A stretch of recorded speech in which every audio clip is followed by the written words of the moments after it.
这节焦点，我们要带大家来看到荷兰跟中国大陆之间的安氏半导体的争夺之乱。我们要来看到，因为在荷兰9月的时候突然宣布说以国安为由要接管安氏半导体，那其实在北京方面是立刻做出反制了，直接就禁止了安氏晶片的出口，结果是让欧洲的汽车产业差一点要这个产线停工。那我们看到呢，最新的进展就是现在呢，荷兰的经济大臣他宣布暂停接管命令了。为什么呢？因为是过去2天，11月18、19号，荷中双方进行了一场会谈，那据说是有建设性的，所以中国方面释出善意了，甚至也恢复这个民用晶片的出口，让欧洲的供应链可以稍微喘一口气。但是现在有一个问题是，北京话说得非常直接，他说荷兰才是导致全球供应链混乱的责任方，说这个现在只是第一步，因为真正要解决这个问题，就是你要撤回这个行政命令嘛。也就是说，现在双方的对立看起来好像稍微缓和一点，但是本质上的问题呢，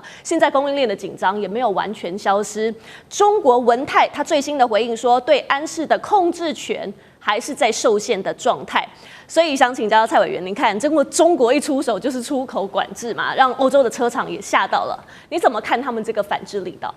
中国大陆的反制是因为中国大陆控制着安氏半导体生产的下游阶段，就是封装跟测试，晶片的制造厂还是在荷兰。虽然这个文泰科技有帮安氏中国在上海跟江苏说要盖了一个新的晶圆厂。那个晶圆厂要明年才会生产，所以工程师调回来了，但是现在还没有办法供货。那如果晶片在中国生产，然后这个封装测试在中国这个做，然后出口到欧洲这几个，就是完全中国控制。现在等于是一个人控制一半。对于这个目前呢，荷兰的政策是说我撤回这个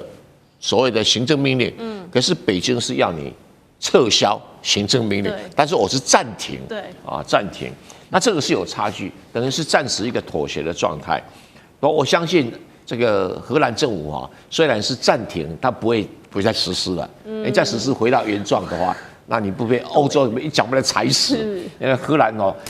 主要是靠德国吃饭的，所以这个国家也不长眼睛。但是你说文泰还没有完全控制是事实，因为什么？他的 CEO 还没上任。然后原先叛变的那几个外籍高管还没有铲除，因为一定会铲除汉奸的嘛，铲除汪精卫嘛，所以这个还没铲除嘛，那这个还没铲除，所以他可能在控制还会碰到这些障碍，不过我相信会解决了，会解决。那如果文泰科技的 CEO 上任安氏荷兰的 CEO，然后把这些人开除，换上他自己派的。比如说德国的高管这个这个时候很简单你就这个文泰科就打个电话给那个谁，给那个宾士跟 BMW， 你们派个人来当副总，就当营运长就来了，你根本不用管什么事，反正客户是这些人嘛，他们自己会把事情料理好，所以我是觉得这个时间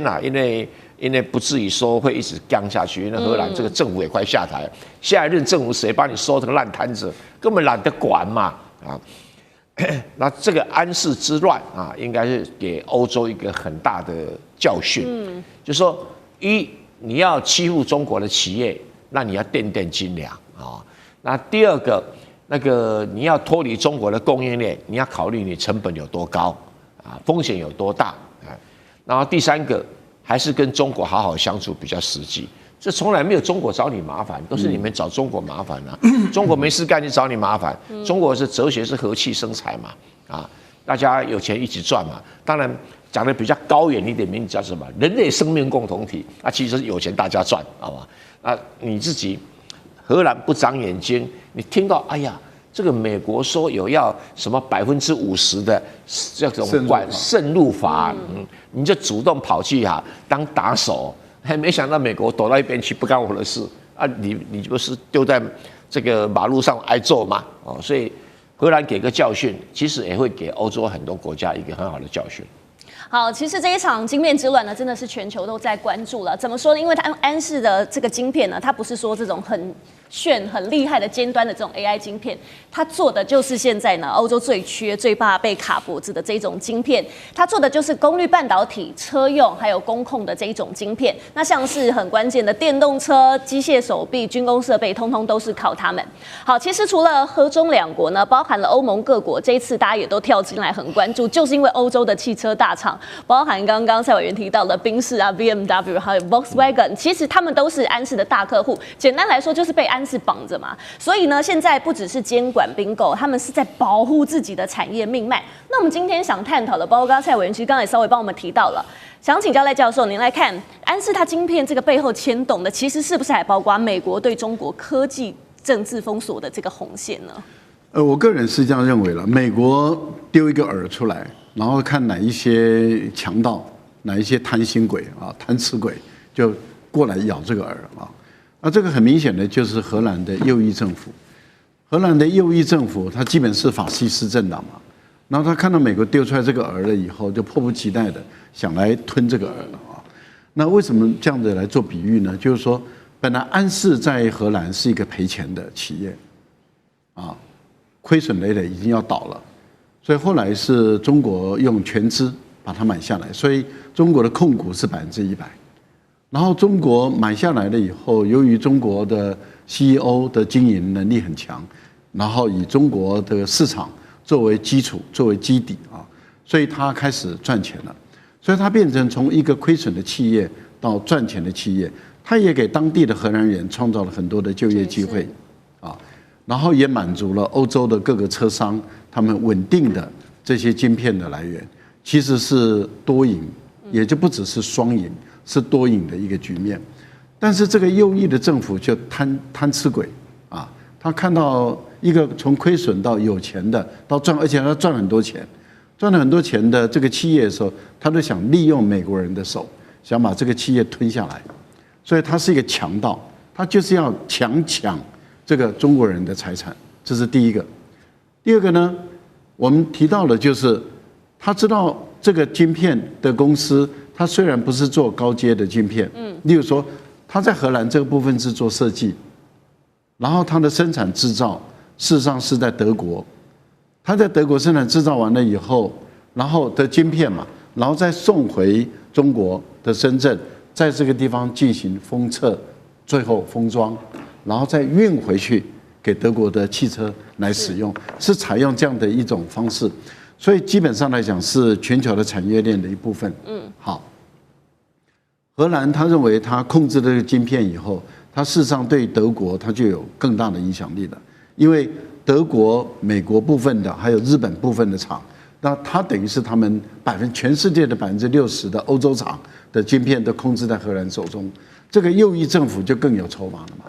可是问题就是他没想到偷鸡不着18米。也就是当他要偷吃，想借由美国人的手启动的一个从来没有使用过的所谓的1952年的法案，那这个法案他就要偷吃了。那他没想到中国政府是给企业当后盾的，这个情况就跟当初美国要吃华为一样，中国就给华为当后盾，所以华为不但活下来了，而且活得更好，而且现在更为壮大、更为强大了啊。那现在的情况是，我相信安氏将会更为壮大、更为强大，因为再也没有人敢欺负中国的企业，也没有人敢欺负安氏了，因为中国政府已经出来了，我就是他的后盾。所以我个人是认为，荷兰这一次的右翼政府是真的是没有从美国的经验中学到教训，这个是吃的亏、吃的大。但是问题是在这个事情还没解决，为什么？因为它是暂停。对。不是撤回，不是撤回。那所以企业法庭的裁决仍然有效。你政府撤回了以后，企业法庭才能够裁决。就是说，因为你是政府要接管嘛，那你现在政府说不接管了，那企业法庭才能够裁决原来的裁决无效。我觉得目前问题还没解决，中国还会跟荷兰算了没完的账，而且我觉得这笔账还要继续算下去。好，确实现在的问题还没有解决。我们来看到荷中两方的态度，因为荷兰一方面它是要配合美国的出口短制嘛，刚刚说这个但是一方面呢，它也不敢真的让中国翻脸，因为包括了 ASML 啊，整条供应链其实都是非常需要中国市场的。那在中国大陆这边，那当然也不太可能退啦，因为安氏是中国大陆在欧洲非常有这个深度布局的半导体企业。那只要西方把政治成本拉高的话，大陆方面当然会觉得说，你这个根本不是监管，你是阻止中资企业我们在欧洲立足。所以请教厉将军，以战略的角度，你怎么看这一局？到底是荷兰的监管，还是美国的技术围堵，透过盟友在执行？那中国大陆会不会他们是被强逼着要反击？我觉得这次来讲，如果让荷兰政府将安氏这个企业来讲抢去的话，第一没有天理，第二没有道理。我先讲为什么没有天理，这明明就是一个抢劫嘛。荷兰如果说你把它形容成一个海盗国家就是一个海盗国家看到安氏这个本来由亏转盈了他就要抢这个企业。那不就是海盗的作为吗？而且你不但是海盗，我觉得你就是索马利亚的海盗。就你去抢的是什么？抢的是一艘军舰，对吧？你有没有看过说是一个海盗船去抢夺一艘军舰能够成功的吗？所以我觉得这是没有天理这个抢劫或者是偷窃都是不对的行为。那第二个我讲为什么没有道理？因为现在全世界来讲的话，那不管是方方面面的不只是科技事业。包括到其他事业都是很脆弱的一个供应链。我们就以这个半导体的事业、晶片事业来讲的话，这一次来讲，中国确实扎扎实实给欧洲上了一课，对不对？好，这个从晶片来讲，从设计，然后到这个从生产晶片到封装然后最后来讲供应到所有汽车的产业汽车产业之后，它才能够装配到它的汽车上面才能够行销到所有的消费者手中，这是一条的产业链那如果说其中有一个环节断了的话，我觉得就会造成整个供应链整个崩溃掉，而且这供应链我觉得是非常脆弱的。安氏就是如此嘛，你这个只是一个晶片不送到中国去封装，大概整个产业链，包括到汽车产业链，全部都毁掉。所以艾斯摩尔在这件事情上面来讲的话，他们居然说是用松了一口气来形容这件事情，因为艾斯摩尔事实上它也是一个供应链，我制造出来这种不管是 EUV 或 DUV， 我当然要找到客户来买。那客户来讲买了以后，这个我后续的这种维修或者是保养或者是技术指导来讲的话，这都是整个产业。然后完了以后，依据这个晶片公司制造晶片生产的晶圆的，才能够去生产晶圆。但是你要制造这个 EUV 或 DUV 一样，你要有很多的供应链包括到中国的稀土。所以我觉得后续来讲的话，中国在这方面来讲，它确实是很强大。所以我刚刚用军舰来形容这次的抢劫。你知道中国来讲，它很多东西它很强，譬如原物料譬如说人才，譬如说技术，它方方面面都有。还有最大的、最重要，它有一个很大14亿人的一个市场。所以我觉得，如果说这次来讲的话，中国确实给欧洲上了一课，全世界大家所有供应链是互相这个互依互存的啦，不容任何一个中间来讲有任何一个人作怪将它断掉。好，更多精彩内容马上回来。地缘政治、